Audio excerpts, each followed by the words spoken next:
About this. Where do you spend your time and how do you use your time? If you could take some time out and just analyze and see how you spent the last 2 days and what you spent your time doing, then that gives you a picture of what your priorities are. And that is what I want to talk to you about today. It's Mensah Oteh, and I'm very delighted to be with you. I'm very excited, and my excitement has everything to do with the fact that what I'm about to share with you really made a big difference in my life. There is a level of joy and excitement that comes from learning through your mistakes or learning through other people's experiences.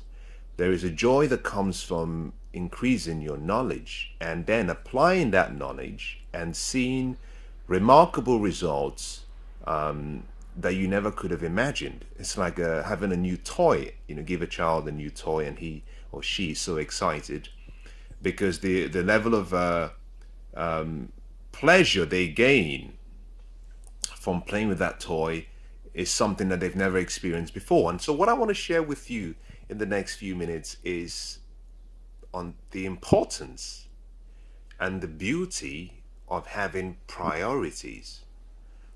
Now, you might be thinking, oh, what is this boring topic about now? Priorities. Well, hang on, just give me 2 minutes because what I'm about to share with you, this could change your life. This could radically make the biggest difference in your life. And that is not a very casually made statement. I believe it because it's changed my life. I started off by saying that if you were to take some time out and just studied how you used your time over the past 2 days and identified what you did, that slowly you start to see almost a picture of what you consider to be the most important things in your life. Now, that is in some way the reverse method of coming up with your priorities. It's not the right way. The right way to start off with your priorities is to identify them.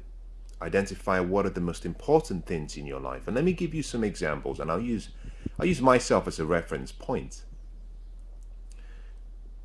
Your priorities are important because they identify how you allocate your efforts, how you allocate your energy, how you allocate your resources, whether that be money, time, but it identifies where your focus goes. If you're parents and you have a child, you have a young family, or you have a family that is perhaps much more mature, most parents, and I'll say this particularly most men, let me speak about men because I know more about men because I am one. Most men would say to you that their number one priority is the family. It's my family, my kids, my wife. My family is my number one priority. But if you were to study the time usage of a typical father or a typical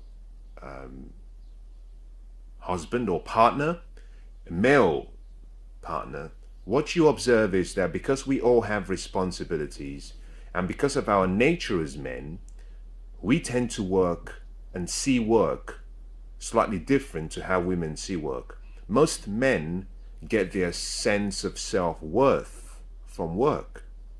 And sometimes we don't know when to say enough is enough. So a father might say, well, my priority is my family, but then he's working 15 hours every day. And by the time he gets back home, his kids, if they're quite young, they've gone to bed. Maybe he gets to play with them for about 5 minutes before they go to bed. So he never spends quality time with the family. But his priority, if you were to ask him, is the family. But if you were to study the way he used his time, you might come to the conclusion that it was work. And this is where the struggle in life begins. The struggle in life comes between that dance, between the two worlds. The world that is our ideal and also the world that is our reality. So priorities are important because they help you allocate and manage how you use all of your resources and how you allocate what I consider to be the raw material to everything you have, which is time. If you have your priorities well documented and if you have it well established, it becomes a lot easier for you to navigate through each day, for you to deal with all of the distractions that come through your life, and to stay focused. It helps you keep the main thing the main thing. Now, where do you start? Now, this is how you start. Identify your priorities. Now, I didn't say rank it, I say identify it. Write it down. Now, you might start by saying, okay, my family. You might say my job, business. You might say my relationships. You might say my health. But identify those in terms of everything that you believe are the most important things in your life. Once you've done that, the next step is for you to prioritize each. Now, depending on where you are in life right now, you may not have a family. That's okay. You may also be in a stage of your life where you have a young family. That's okay. You might also be in a place where you don't actually intend to have a family, and that's okay as well. But identify what's the number one. Is it family? If it's a family, understand two things. If you have children and if you have kids, you cannot put everyone in the family under the same group. I believe, this is my view. This is my view. Now, you can change this to suit how you want to live because it's your life. But I believe that the most important parties in a relationship are the two individuals that begin the relationship, the man and the lady. And you must keep a separate relationship priority from the rest of the family. You cannot mix it all together. Your relationship with your partner has to be on a different level. I'm not saying better or more. I'll let you decide. But it has to be treated differently because that is quality time you spend. The level of love that you share and you receive from your loved one or your partner would always be very different to the love you share and you receive with your kids and with your extended family. So it's always useful to have it in two tiers: your spouse or your partner, and then your family. So your family could be the first priority. It could also be that work is the number one priority. It could also be that you're not working, so education is your number one priority. It could also be that you're really passionate about health and fitness and training, and that could be your number one priority. It's all okay. It's your life, it's your list. But what you must do is have it in a descending order. Identify what the most important priorities are in your life. Now, once you've done this, notice something. That you've taken all those ideas away from your mind and you've crystallized it. You've given it permanence in written form. What that simply means is that you've almost formulated a goal. A goal is simply a dream in written form given a timeline. But in this case, we're not trying to make it a goal. No, we're just identifying the priorities. And once you've identified the priorities and you have it in descending order based on the levels of importance, the next thing you want to do is you want to be able to almost resolve within yourself that you will always keep your priorities above anything else. So, for example, you were working. You've agreed with the family that every day you would spend quality time with them. You've agreed, perhaps, if this is in the event that your family is your number one priority. It could also be that maybe health and fitness is your number one priority, and you've decided every day I have to train for a certain number of hours. It could also be that business is the number one priority. This simply means once you've identified your priority and you have it in a descending order, you simply have to say to yourself every day, I must focus on my number one priority. Should something come up, the number one priority takes preference. Now understand something, because you've ranked those priorities into groups, something becomes very obvious, and that is the fact that not all priorities are created equal. And you have to live with that. The challenge we face traditionally, the challenge we face has to do with the fact that we are trying always to have a balanced life. Like a wheel, if you think about a wheel of a car, or a wheel in a circular wheel, the various parts of the wheel could represent maybe the five. You can pick up five corners of the outer circle of the wheel, could represent your five priorities. In some cases, because of the level of importance, you might notice that your performance, your daily performance, if you were to pick a spot on that wheel, may not be at the outer edge. So you may not have a balanced circle. It might be somewhat of a hexagon, for example.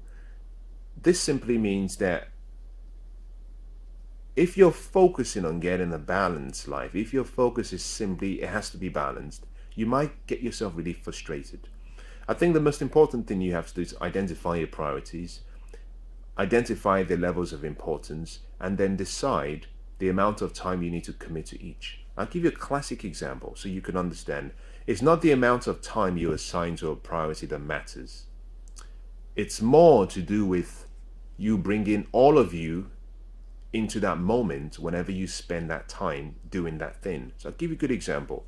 We spend about, in my opinion, we spend about 75% of our waking life traveling to, traveling from, or being at work. So we spend 50% of our waking life at work, which is typically about 8 hours every day on average. But we spend about an hour and a half, 2 hours sometimes, preparing for work, then traveling to work, and then we spend another hour traveling back from work. So when you add all the time, 8 hours plus maybe 2 hours plus 1 hour means that you're spending about 11 hours just focusing on work. Now, when you consider that the average person spends about 8 hours asleep, out of 24 hours, if you take out 8 hours for your sleep, that leaves you with not very much, 16 hours. Of the 16 hours of your waking day, 11 hours of that is spent related to work or maybe school. Who knows? It could be less if it's school. So you're spending 11 hours for work. But if your family is your number one priority, there is no way you can spend 16 hours with the family and be able to provide for the family. So you've got to get your priorities straight.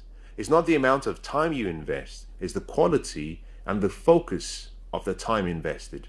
Now, you could simply decide, my family is my number one priority, my job is a necessity, so every day I'm going to spend at least 30 minutes of quality time, uninterrupted, no distractions, with my family. Or you might decide, I'm going to spend 1 hour at the gym, at the training dojo. I'm going to spend 1 hour in my yoga studio, focusing on my health and my well-being, totally disconnecting from the outside world so I feel empowered.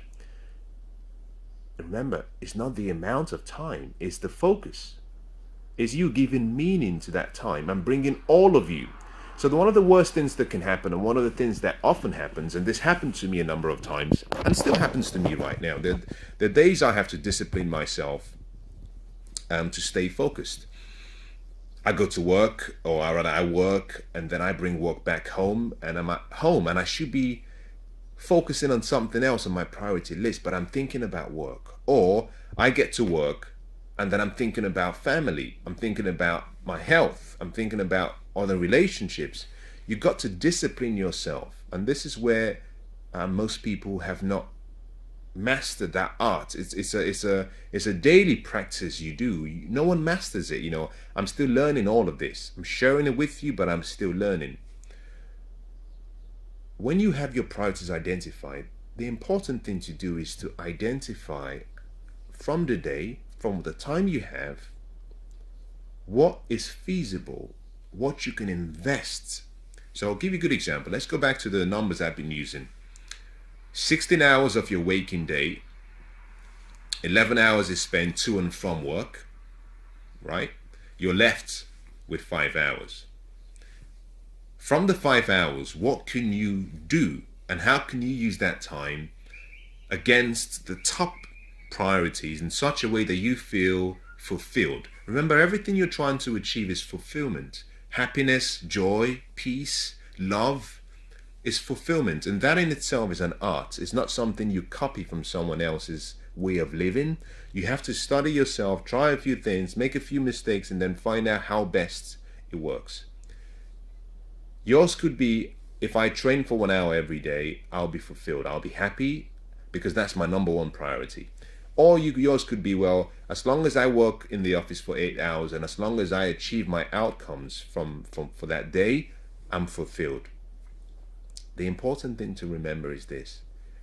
Try not to neglect another priority because you feel fulfilled doing one priority. This is where we get it wrong. Most people focus on work, achieving, producing, earning money, and they come back to an empty house. They come back into a life where they don't feel fulfilled. There's no one to share it with. There's no one to hold your shoulders. There's no one for you to even hold their shoulders. There is no one to love. There is no one to express all of those things you have in you, that rich quality life you have in you. And after so many years, we get into a state of almost depression because we feel that although we have all these material things that we've acquired to make us fulfilled, we still feel the emptiness. So it's important you start by defining how you want to spend that time across the day for each priority. If, let's say, you have 5 priorities, work is established because you have to work. In your case, it could be education, that's fine. The next is family. It could be you have a family. Okay, if you don't, it could be you don't have your own family, but you're still living at home with your family. So it's time spent with mom, time spent with dad, time spent with your siblings. It could also be, well, you're not with mom, you're not with dad, you have a partner, you have a girlfriend, a boyfriend, you have friends, people you share with, because this is where it's important. Let me say this. 80% of your happiness will come from your relationship. I hope that says everything. I don't think I need to say any more than that. 80% of your happiness in life will come from your relationships. So it only makes sense for you to find a way to give love every day, to share love every day, because the more you give, the more you receive. So find some way of expressing that love you have within you. Now, you could also say training, going to the gym, my health and fitness, whatever your priorities are, figure it out. Now, once you've gone through that stage, the next thing you want to do is have those your priorities in a place where you can see them, like your goals. I used to work with someone some time back, and he always had this thing where his screensaver on his computer had pictures of his family. And he was a very family-oriented person, you could tell. So pictures of his family, and that meant, every day, at certain stages of the day, the pictures of the family will come up on the screen as a way of reminding him about this is what it's all about. All of the work you're doing it for the love you have for this great family. Find a way to have those your priorities in a place you can see them. Now, you can document it, but I prefer to have my priorities in pictures so that I can flick through the pictures. Now, once you've done that, you now need a system where you can review how you're performing. The last thing you want to do is find out that you are on a boat, you're 50 feet from Niagara Falls, the boat you're on has no motor. It's almost inevitable. You're going down. The damage has been done. The last thing you want to do is get to a point in your life where the damage has been done so much because you've neglected the most important priorities to the point where you cannot reverse what you've done. So it's important you have a method of tracking your progress, of tracking and reviewing how you're spending your time, your energy, your efforts. And this requires communication. And I would suggest you do this on a weekly basis. On a weekly basis, this is so very simple. If you have 5 priorities, it shouldn't take you more than 4 minutes. If you have it written down, at the end of the week, you simply say, okay, how did I use my time this week? Every day, did I spend the commitments I made and the promises I made to myself, maybe not to the family, maybe not to your friends, to yourself. I said I was going to spend 1 hour training in the gym, 1 hour at yoga, or maybe 1 hour doing my running. I said I was going to spend half an hour calling mom, calling dad, or spending quality time with the kids. I said I was going to spend 8 hours at work and I was going to stay focused. And at the end of the day, I wanted to achieve my most important goals. Whatever that might have been, ask yourself the question, did I achieve those outcomes? And what did I do right? But also, what could I have done differently? If I had to do it again, what would I change? How would I improve? The most important part of that whole process is what we call the principle of constant, never-ending improvement. It's also called the principle of deliberate practice, which is practice with the intention of getting better. Where you get the feedback, you put the feedback into the process, you improve, you keep improving. So every week, find a way to sit down for 5 minutes and just ask yourself the question, am I being a great father? Am I spending enough time with my son? Am I being a great lover? Am I spending enough quality time with my partner? How much more do I know about her this week? How much more does she know about me this week? Am I sharing my world? Am I training hard? Am I developing? Am I growing? Because growth is very important. Progress, the ability to keep improving and growing towards who you could potentially become, moving towards your potential, is such a strong force. It's one of the core ingredients for a happy life. Moving from where you are towards your potential. So every day, you have to feel that you're growing in all those areas. And that growth, in some cases, is not done by yourself. It might be growth as a team. It might be growth in collaboration with other people.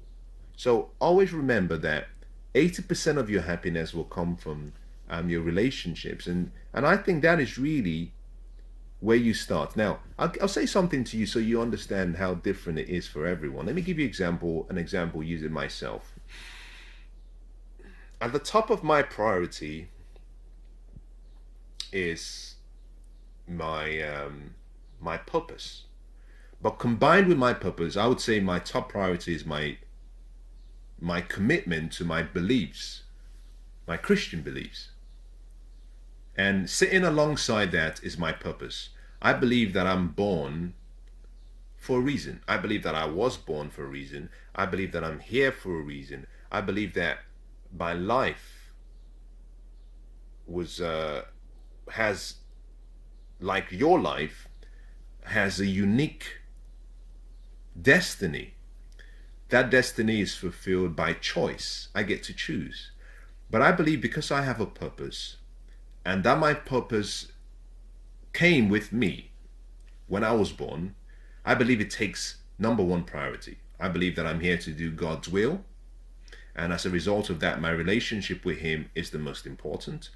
And fulfilling His will, fulfilling His purpose is the second most important. Then I have a family. Now my family comes almost as a second tier level. Why? Because I know that if I'm not doing what I was born to do, I'll be frustrated with life and I'll be unhappy. From my purpose, I now have my goals. My purpose produces my goals.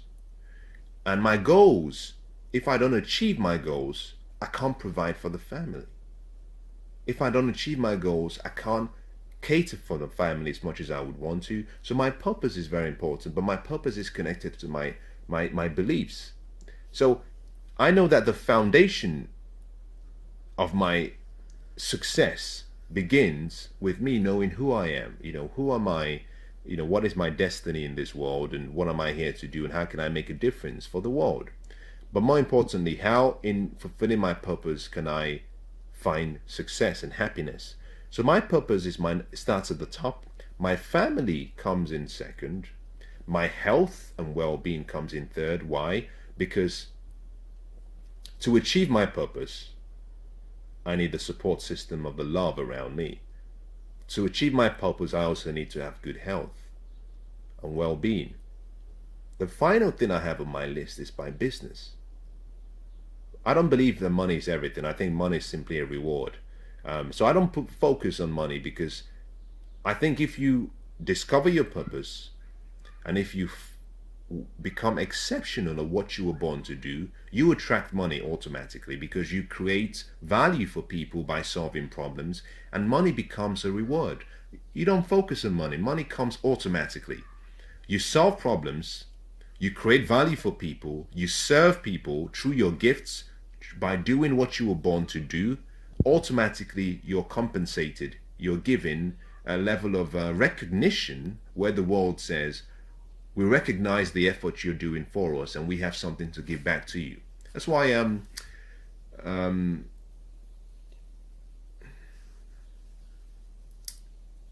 John F. Kennedy said, ask not what your country can do for you, but instead ask, what can you do for your country? And there he was talking about serving. How can you serve other people? So that is my priority in terms of the ranking. Now, what does this mean? Well, let me start by telling you this. This means that every day I have to spend some quality time with myself. I have to meditate. If I don't spend quality time and I don't meditate and I don't pray and I don't just be still and listen to my inner self and let that inner voice in me speak to me, it means that I start my day in a bad way, because I'm automatically I'm off track. And if I've completed the day without have listened, I didn't listen to myself, I don't feel very fulfilled. In addition to that, every day that I'm not doing my purpose, I'm not moving towards fulfilling my true life's calling, I feel an emptiness. The next is every day that I don't feel that I've given love, or I've tried to make someone else's life better, I haven't shown love to family, I don't feel fulfilled. Next, every day that I don't feel that I've done some level of training, physical training, fitness, well-being, I don't feel fulfilled. See, it starts to cascade, come down. You have to do the same thing for yourself. If you're going to change your life, if you're going to really be happy with life, if you're going to find happiness, joy, fulfillment, you need priorities. And guess what, as I conclude? Your priorities decide and form your habits. It's very powerful. Your priorities end up choosing your habits. And the key to success, the key to any future you want, is hidden in your habits. What you do daily determines who you become in the future. I can look at what you do daily and I can predict your future if you change nothing. If you keep doing what you're doing, if you were to do what you were doing the last 5 years and you continued, I can predict with some level of accuracy who you would be in 5 years. Your daily habits serve as almost like a glass, like you have a glass box or crystal ball, and you look at the crystal ball and you can see your future. Your daily habits decide who you become. Why? What you do daily and what you do consistently through self-discipline starts to formulate and change your attitude. It starts to change your behavior. It starts to fashion and form your character. Your character always decides the results and the destiny that you have in life. So if you want to change your life, start by identifying your priorities, because your priorities will help you fashion and form your habits. But also, by identifying your priorities, it might indicate to you, when you've written it down, it might indicate to you that the usage of your time, how you've been using your time, is contrary to what you consider to be your true priorities. And that is where your unhappiness could be coming from. That it's kind of been schizophrenic. You're thinking one way and doing something different. And that creates a level of unhappiness within each and every one of us. Peace, peace of mind comes as a result of having synergy and having integrity between who you really are and what you want. So when you're able to take your priorities based on what you consider to be the way you want to live, and you able to merge that with the way you actually live, you have peace of mind. And that peace of mind is not something you can buy. So to find yourself, take some time and study yourself. Study how you use your time. Study what's important to you. And guess what? Don't be ashamed of what you might consider to be your priorities right now. Don't be ashamed. Life is meant to be fun. Life is meant to be easy. If there's something you don't like about your life, change it. You know, you're not a puppet on strings being pulled around. This is your life. You get to choose how the story ends. You get to stop the script. You get to rip up the script. You get to start again. You know, you don't have to live your life the way you've lived the last 5. You don't have to live tomorrow the way you live today. Your past and your present does not have to equal your future, only by choice. So if there's something you don't like, change it. But start by identifying your priorities first, because your priorities will decide your habits, and your habits will decide and form your destiny and your future.